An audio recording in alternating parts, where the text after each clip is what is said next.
Ito po yung full sublimation machine po namin dito sa Bohol.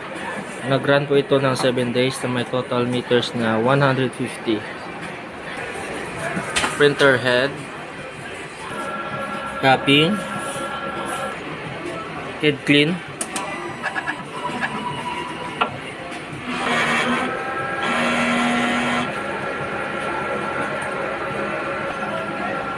punasan ng wiper,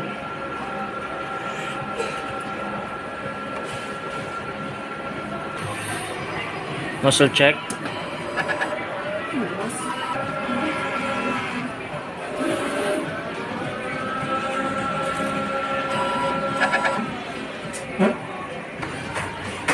wala po kaming in-house order.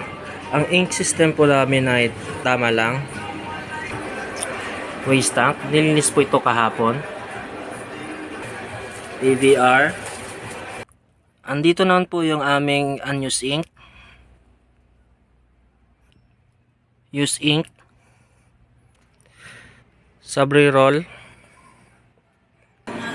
Ito naman po yung nagamit namin CMYK. Ito po yung cyan, magenta, yellow, at black. Ito naman po yung output record po namin. Ayan po.